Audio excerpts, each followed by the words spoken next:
Hi friends, welcome to Xylem Guru. ഞാൻ രാജശ്രീ വിനോദ്. അധ്യാപക പരീക്ഷകൾക്ക് എപ്പോഴും ചോദിച്ചുകൊണ്ടിരിക്കുന്ന ഒരു സൈക്കോളജി റിലേറ്റഡ് ആയിട്ടുള്ള ഭാഗമാണ് സമായോജന തന്ത്രങ്ങൾ എന്ന് പറയുന്നത്, അല്ലെ? സമായോജന തന്ത്രങ്ങൾ എന്നും രക്ഷായുക്തി തന്ത്രങ്ങൾ എന്നും പ്രതിരോധ തന്ത്രങ്ങൾ എന്നും ഡിഫൻസ് മെക്കാനിസം എന്നും അഡ്ജസ്റ്റ്മെന്റ് മെക്കാനിസം എന്നൊക്കെ നമ്മൾ അതിനെ വിളിക്കാറുണ്ട്. ഈ രക്ഷായുക്തി തന്ത്രങ്ങളെ കുറിച്ച് പഠനം നടത്തിയത് ആരാണെന്ന് ചോദിച്ചാൽ ഡോക്ടർ സിഗ്മണ്ട് ഫ്രോയിഡ് ആണ് എന്ന് പറയാനായിട്ട് സാധിക്കും. ഇതുമായിട്ട് റിലേറ്റ് ചെയ്ത് സമായോജനം എന്നാൽ എന്ത്, അപസമായോജനം എന്നാൽ എന്ത്, അപസമായോജനത്തിന്റെ കാരണങ്ങളൊക്കെ നമ്മളൊരു മുൻ വീഡിയോയിൽ ചെയ്തിട്ടുണ്ട്. ഓക്കെ, അപ്പം സമായോജന തന്ത്രങ്ങൾ എന്ന് പറയുമ്പോൾ നമ്മളിപ്പം നിത്യേന ഇപ്പോൾ ഒരു 5 രൂപ എക്സ്ട്രാ എടുത്ത് ഞാൻ മിഠായി വാങ്ങിച്ചു കഴിച്ചു. വീട്ടിൽ ചെന്നപ്പോൾ അച്ഛൻ ചോദിച്ചു, ഇന്നലെ 15 രൂപ തന്നതല്ലേ, 10ന്റെ കണക്കേ ആയുള്ളല്ലോ, 5 രൂപ എവിടെ എന്ന് ചോദിച്ചു.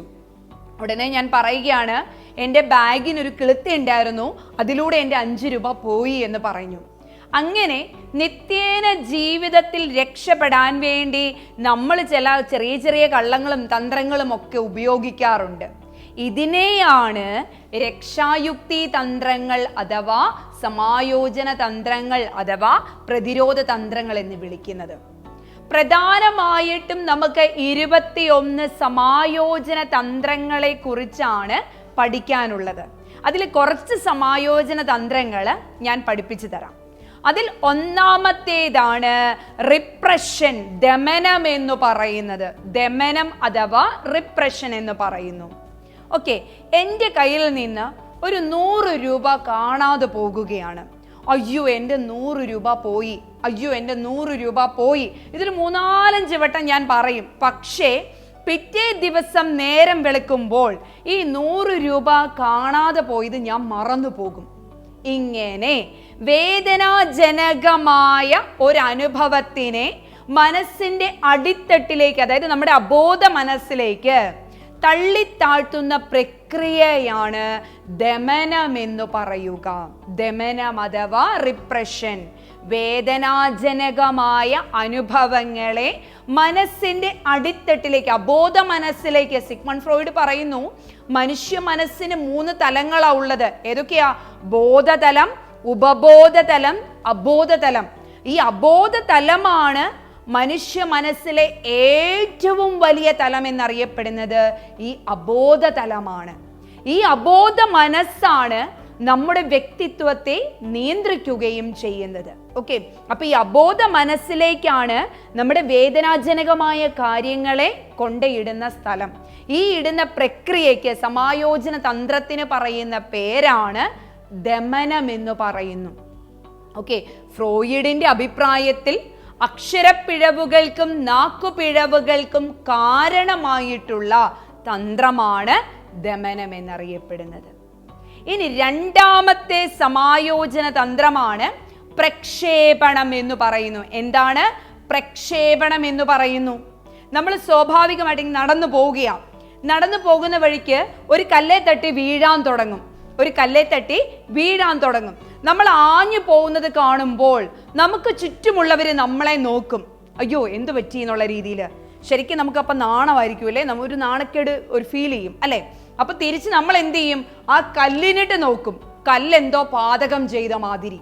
ഓക്കെ, നമ്മുടെ തെറ്റുകൾ, നമ്മുടെ ബലഹീനതകൾ, നമ്മുടെ പരാജയങ്ങൾ മറ്റൊരാളിലേക്ക് ആരോപിക്കുന്നു. ഞാൻ നിലത്ത് നോക്കി നടക്കാത്തത് കൊണ്ടാണ് വീഴാൻ പോയത്, പക്ഷേ ഞാൻ വീഴാൻ ആഞ്ഞപ്പോൾ ഞാൻ കൊടുത്തതാർക്ക? കല്ലിനിട്ടാണ് പണി. ഞാൻ കല്ലിനെയാണ് എന്തോ പാതകം ചെയ്ത മാതിരി നോക്കിയത്. അപ്പൊ എൻ്റെ തെറ്റുകൾ ഞാൻ മറ്റൊരാളിലേക്ക് ആരോപിക്കുന്നതിനെ പ്രക്ഷേപണം എന്ന് പറയാം. അപ്പൊ 2 നമ്മൾ പഠിച്ചു. എന്താണ്? ദമനവും പ്രക്ഷേപണവും. ഇനി 3ാമത്തെ സമായോജന തന്ത്രമാണ് താദാത്മീകരണം എന്ന് പറയുന്നത്. എന്താണ് താദാത്മീകരണം അഥവാ ഐഡന്റിഫിക്കേഷൻ എന്ന് പറയുന്നു? മുതിർന്ന വ്യക്തിയുമായി തന്മയീഭാവം കൈവരിക്കുന്നു. ഞാൻ എൻ്റെ അമ്മേനെ പോലെ ബിഹേവ് ചെയ്യുകയാണ്, അല്ലെങ്കിൽ ഞാനിപ്പം ആഗ്രഹിക്കുന്നത് മഞ്ജു വാര്യർ ആവാൻ വേണ്ടിയാണ്. പക്ഷേ ഞാൻ മഞ്ജു വാര്യർ ആവത്തില്ല, അയൽവക്കത്ത് പോലും വരത്തില്ല. അതുകൊണ്ട് അവർക്ക് കിട്ടുന്ന അവാർഡുകളെല്ലാം എൻ്റേതാണെന്ന് ഞാൻ സങ്കല്പിക്കുന്ന ഒരവസ്ഥയുണ്ടല്ലോ, അതിനെയാണ് തന്മയീഭാവം കൈവരിക്കുക. ഇനി മറ്റൊരു രീതിയിലും പറയാം, മറ്റൊരാളുടെ വിജയത്തിൽ അമിതമായി സന്തോഷിക്കുന്നുവെങ്കിൽ, അതായത് അനു എന്ന 4ാം ക്ലാസ്സുകാരി 2ാം ക്ലാസ്സുകാരനായ അവളുടെ അനുജന് കിട്ടിയ സമ്മാനത്തിൽ വളരെയധികം സന്തോഷിക്കുകയും മറ്റുള്ളവരോട് പറഞ്ഞു നടക്കുകയും ചെയ്യുന്നു എങ്കിൽ ആ സമായോജന തന്ത്രത്തിനെ താദാത്മീകരണം എന്ന് നമുക്ക് വിളിക്കാനായിട്ട് സാധിക്കും. സെറ്റല്ലേ കുഞ്ഞുങ്ങളെ? ദമനം, പ്രക്ഷേപണം, താദാത്മീകരണം. ഇനിയുമുണ്ട് 4ാമത്തെ യുക്തീകരണം എന്ന് പറയുന്നു. യുക്തീകരണം അഥവാ റാഷണലൈസേഷൻ. എന്താണ് യുക്തീകരണം എന്ന് പറഞ്ഞാൽ? നമ്മുടെ പരാജയങ്ങളെ, നമ്മുടെ ബലഹീനതകളെ, നമ്മുടെ കഴിവുകേടുകളെ തെറ്റായ കാരണങ്ങൾ വഴി ന്യായീകരിക്കുന്നു. തെറ്റായ കാരണങ്ങൾ വഴി ന്യായീകരിക്കുന്നു. എൻ്റെ കയ്യിലിരുന്ന ഗ്ലാസ് താഴെ വീണ് പൊട്ടി, എൻ്റെ കയ്യിൽ സോപ്പ് പതയുള്ളത് കൊണ്ടാണ് താഴെ പോയത്. അതിലേ വന്ന അനുജനോട് ഞാൻ പറയുകയാണ്, നീ ഈ വഴി വന്നതുകൊണ്ടാണ് എൻ്റെ കയ്യിലിരുന്ന ഗ്ലാസ് താഴെ പോയത് എന്ന്. അപ്പൊ എന്തായി? അത് ഞാൻ തെറ്റാ, അവൻ വന്നത് കൊണ്ടാണെന്ന് ന്യായീകരിച്ചെടുക്കുകയാണ്. തെറ്റായ കാരണങ്ങൾ വഴി ന്യായീകരിക്കുന്ന പ്രവണത 2 തരമുണ്ട്. പുളിക്കുന്ന മുന്തിരിങ്ങ ശൈലിയും മധുരിക്കുന്ന നാരങ്ങ ശൈലിയും. ഇനിയുമുണ്ട് അസ്വീകാര്യമായ കാര്യങ്ങളെ സ്വീകാര്യതയിലേക്ക് കയറ്റിവിടുന്ന പ്രവണത. കുട്ടികളില്ലാത്ത ഒരു വ്യക്തി സാമൂഹ്യ സേവന പ്രവർത്തനങ്ങളിൽ ഏർപ്പെട്ട് സന്തോഷം കണ്ടെത്താനായി ശ്രമിക്കുന്നു. ഏതാണ് ആ സമായോജന തന്ത്രം? ഉദാത്തീകരണം, സബ്ലിമേഷൻ അല്ലെ? ഉദാത്തീകരണം. ഫ്രോയിഡിന്റെ ആശയമാണ് ഇത്, ഈ ഉദാത്തീകരണം എന്ന് പറയുന്നത് അല്ലെ? ഉദാത്തീകരണം നമ്മൾ എപ്പോഴും കേട്ടിട്ട് എക്സാമുകളിലും ഒക്കെ കണ്ടുവരുന്ന ഒരു ക്വസ്റ്റ്യൻ ആണ്. കുട്ടികളില്ലാത്തൊരു വ്യക്തി സാമൂഹിക സേവന പ്രവർത്തനങ്ങളിൽ ഏർപ്പെട്ട് സന്തോഷം കണ്ടെത്താൻ വേണ്ടി ശ്രമിക്കുന്നുവെങ്കിൽ അയാളിൽ കാണപ്പെടുന്ന സമായോജന തന്ത്രം ഏതാണ്? ഉദാത്തീകരണം. അസ്വീകാര്യമായ കാര്യങ്ങളെ സ്വീകാര്യമായ പാതയിലേക്ക് തിരിച്ചുവിടുന്ന പ്രവണത എന്ന് പറയാനായിട്ട് സാധിക്കും. അടുത്തതാണ് അനുപൂരണം, കോമ്പൻസേഷൻ. ഏതെങ്കിലും രംഗത്തുള്ള പോരായ്മ അല്ലെങ്കിൽ തോൽവി മറ്റേതെങ്കിലും രംഗത്തുള്ള വിജയത്തിലൂടെ നമ്മൾ എന്ത് ചെയ്യുന്നു? പരിഹരിക്കാൻ ശ്രമിക്കുന്നു. അങ്ങനെ നമ്മുടെ ആത്മാഭിമാനം വീണ്ടെടുക്കാൻ ശ്രമിക്കുന്നു. ഏതാണ് അനുപൂരണം? അക്കാദമിക വിഷയങ്ങളിൽ പരാജിതനാകുന്ന വിദ്യാർത്ഥി എന്ത് ചെയ്യുകയാണ്? കായിക പ്രവർത്തനങ്ങളിലൂടെ തന്റെ നേട്ടം നിലനിർത്തുന്നു. അങ്ങനെ ആത്മാഭിമാനം വീണ്ടെടുക്കുന്നു. അനുപൂരണം, കോമ്പൻസേഷൻ എന്ന് പറയാം. പശ്ചാത്ഗമനം അഥവാ റിഗ്രഷൻ. അടുത്തതാണ് പശ്ചാത്ഗമനം അഥവാ റിഗ്രഷൻ എന്ന് പറയുന്നു. എന്താണ് പശ്ചാത്ഗമനം? നമുക്കൊരു കുട്ടിയുണ്ടായി. കുട്ടിയെ നമ്മൾ ലാളിച്ച് കൊഞ്ചിച്ച് വളർത്തി അവൻ ചോദിക്കുന്ന സാധനങ്ങളെല്ലാം വാങ്ങിച്ചു കൊടുത്ത് അവൻ 5 വയസ്സായപ്പോൾ 2ാമത്തെ കുട്ടിയുണ്ടായി. അപ്പൊ 2ാമത്തെ കുട്ടിയുണ്ടായപ്പോൾ അമ്മ കുറച്ചുകൂടെ കെയർ ചെയ്യാൻ തുടങ്ങി 2ാമത്തെ കുട്ടീനെ, ഇല്ലേ? അപ്പൊ ഈ മൂത്ത കുട്ടി നോക്കുമ്പോൾ അത് കിടക്കയിൽ മൂത്രമൊഴിക്കുമ്പോൾ അമ്മ അതിനെ കൊഞ്ചിച്ചുകൊണ്ട് ആ ഡയപ്പറൊക്കെ മാറ്റുന്നു. ഓക്കെ, അവൻ വായിൽ വിരലിടുമ്പോൾ അവനെ കൊഞ്ചിച്ചുകൊണ്ട് ആ വിരലെടുത്ത് മാറ്റുന്നു.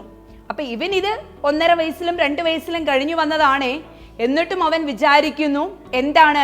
അമ്മയുടെ ശ്രദ്ധ പിടിച്ചുപറ്റാൻ വേണ്ടി അവനും കിടക്കയിൽ മൂത്രമൊഴിക്കാൻ തുടങ്ങുന്നു, അവനും വായിൽ വിരൽ ഊറാൻ തുടങ്ങുന്നു, കുഞ്ഞിനെ പോലെ തന്നെ. എന്തുകൊണ്ടാ? നമുക്ക് വികസനത്തിന്റെ, മാതാപിതാക്കളുടെ ശ്രദ്ധ പിടിച്ചുപറ്റാൻ വേണ്ടി വികസനത്തിന്റെ ഒരു മുൻഘട്ടത്തിലേക്ക് കുട്ടി തിരിച്ചു പോകുന്ന പ്രവണതയാണ് പശ്ചാത്ഗമനം. അതിനെ പ്രതിഗമനം എന്നും പറയാറുണ്ട് കേട്ടോ. റിഗ്രഷൻ എന്നാണ് വിളിക്കുക. ഇനി വേറൊരു സമായോജന തന്ത്രം പരിചയപ്പെടട്ടെ. ആക്രമണം, അഗ്രഷൻ. മോഹഭംഗത്തിൽ നിന്നും ഉടലെടുക്കുന്ന സമായോജന തന്ത്രമാണ് ആക്രമണം. മോഹഭംഗത്തിൽ നിന്നും ഉടലെടുക്കുന്ന സമായോജന തന്ത്രം, അതിനെയാണ് ആക്രമണം എന്ന് വിളിക്കുന്നത്. ആ മോഹഭംഗത്തിന്റെ പ്രഭവത്തെ, അതായത് നമുക്ക് മോഹഭംഗം ഉണ്ടാക്കാൻ ശ്രമിക്കുന്ന പ്രഭവത്തെ തകർക്കുക എന്നുള്ളതാണ് ഉദ്ദേശം. എന്നെ കളിയാക്കിയവരെ തള്ളിയിടുക അല്ലെങ്കിൽ അടി കൊടുക്കുക എന്നുള്ളതാണ് അവിടെ ഉദ്ദേശിക്കുന്നത്. ഏതാണ്? ആക്രമണം, അഗ്രഷൻ എന്ന് പറയുന്ന സമായോജന തന്ത്രം. ഇനിയുണ്ട് ഒട്ടകപക്ഷി മനോഭാവം. അറിയൂ എന്താണെന്ന്? നമുക്കറിയാം, മണലാരണ്യങ്ങളിലെ വലിയ പക്ഷിയാണ് ഒട്ടകപക്ഷി അല്ലേ? ഇങ്ങനെ അത് പറക്കുന്ന കണ്ടാൽ തന്നെ നമുക്ക് പേടിയാവും. പക്ഷേ അവിടെ കൊടുങ്കാറ്റ് വന്നാൽ നമ്മുടെ കക്ഷി ഓടിപ്പോയി മണ്ണിലേക്ക് തല പൂഴ്ത്തി വെക്കും. എന്നിട്ട് ഈ കൊടുങ്കാറ്റെല്ലാം പോയി കഴിയുമ്പോൾ എന്നെയൊന്നും ബാധിച്ചിട്ടില്ലെന്നുള്ള രീതിയിൽ കയറി വരുന്നു, ചിറകടിച്ച് വരികയാണ്. ആ ഒരു സമായോജന തന്ത്രം, അതായത് തനിക്ക് ചുറ്റും നടക്കുന്നതൊന്നും തന്നെ ബാധിക്കുന്നില്ല എന്നുള്ള രീതിയിൽ ഉപയോഗിക്കുന്ന സമായോജന തന്ത്രമാണ് ഒട്ടകപക്ഷി മനോഭാവം എന്ന് പറയുന്നത്. മറ്റൊരു സമായോജന തന്ത്രമാണ് ആദേശം ചെയ്യൽ എന്ന് പറയുന്നത്. അങ്ങാടി തോറ്റതിന് അമ്മയോട് എന്നതിന് സമാനമായ സമായോജന തന്ത്രം ആദേശം ചെയ്യൽ അഥവാ ഡിസ്പ്ലേസ്മെന്റ് എന്നറിയപ്പെടുന്നു. അപ്പൊ ഏകദേശം ഒരു 10ഓളം സമായോജന തന്ത്രങ്ങൾ നമ്മളിപ്പോൾ കണ്ടു കഴിഞ്ഞു. ഏകദേശം 21 എണ്ണമാണ് പഠിക്കാനുള്ളത്. ക്ലാസ്സിലൊക്കെ ആയിട്ട് പഠിക്കാം കേട്ടോ. അപ്പോൾ ഇതൊന്ന് നോട്ടിൽ ചെറുതായിട്ടൊന്ന് കുറിച്ച് വെച്ച് പഠിച്ചു വയ്ക്കുക. കാരണം ഈ ഇപ്പം നമ്മൾ പറഞ്ഞു പോയ ഈ സമായോജന തന്ത്രങ്ങളൊക്കെ വളരെ വളരെ വളരെ ഇമ്പോർട്ടൻ്റ് ആണ്. ഇങ്ങനെ കേട്ടിട്ട് എക്സാം ഓരോ നാളുകളും ഓരോ ദിവസങ്ങളും മുന്നോട്ട് പോകും തോറും ഓരോ എക്സാമുകളും ഇങ്ങനെ കടന്ന് വന്നുകൊണ്ടേയിരിക്കുകയാണ് അല്ലേ. അപ്പം നമ്മളെ സംബന്ധിച്ച് നമ്മൾ എപ്പോഴും അധ്യാപകർ പ്രത്യേകിച്ച് എപ്പോഴും അപ്ഡേറ്റഡ് ആയിരിക്കണം എന്ന് പറയാറുണ്ട്. എന്തുകൊണ്ടാണ്? നമ്മൾ നിത്യേന നടക്കുന്ന കാര്യങ്ങൾ, നമ്മുടെ അധ്യാപന ജീവിതത്തിൽ അറിഞ്ഞിരിക്കേണ്ടതായിട്ടുള്ള കാര്യങ്ങൾ, ഇതൊക്കെ നമ്മൾ അറിഞ്ഞിരിക്കണം വേണ്ടേ? അപ്പോൾ ഇതൊക്കെ പഠിച്ച് എല്ലാ ദിവസവും മാക്സിമം ഒരു 1-2 മണിക്കൂർ പഠിച്ച് തന്നെ മുന്നോട്ട് പോവുക. അപ്പം വരുന്ന കേട്ടിട്ട് എക്സാമിന് വേണ്ടി പ്രിപ്പയർ ചെയ്യുന്നുണ്ടെങ്കിൽ, വരുന്ന സെറ്റ് എക്സാമിന് വേണ്ടി പ്രിപ്പയർ ചെയ്യുന്നുണ്ടെങ്കിൽ, വരുന്ന HSC എക്സാമിന് വേണ്ടി, HSST എക്സാമിന്, അതായത് ടീച്ചിങ് ക്രൈറ്റീരിയ ടീച്ചിങ് എക്സാംസ് ഏതുമായിക്കോട്ടെ, നിങ്ങൾ പ്രിപ്പയർ ചെയ്യുന്നുണ്ടെങ്കിൽ സൈലം ഗുരുവിലൂടെ ഇതുപോലുള്ള ക്ലാസ്സുകളും ചെറിയ ഇൻഫർമേഷൻസുമായിട്ട് ഞങ്ങൾ ഓരോ അധ്യാപകരും നിങ്ങളിലേക്ക് എത്തുന്നതാണ്. അതിനെന്താ വേണ്ടത്? ഇത് അറിയണമെന്നുണ്ടെങ്കിൽ നമ്മുടെ ചാനൽ ഒന്ന് സബ്സ്ക്രൈബ് ചെയ്യുക. തൊട്ടപ്പുറത്തിരിക്കുന്ന ബെല്ലൈക്കണും കൂടെ ഒന്ന് ടിക്ക് എന്നൊന്ന് അടിച്ചു പോവുക. ഓക്കെ, അപ്പം നന്നായി നമുക്ക് പഠിച്ചു പോകാം. നന്നായി നമ്മുടെ ഒരു വിജയ യാത്ര ഒന്നിച്ച് തന്നെ ആവട്ടെ, ഒന്നിച്ച് തന്നെ മുന്നേറാം. ചാനൽ സബ്സ്ക്രൈബ് ചെയ്യാൻ മറക്കണ്ട. ഓക്കെ ഡിയേഴ്സ്, അപ്പോൾ ചെറിയ ക്ലാസ്സുകളുമായി ഇനി നമുക്ക് ഭാവിയിൽ മുന്നിൽ കാണാം. Okay dears, thank you so much.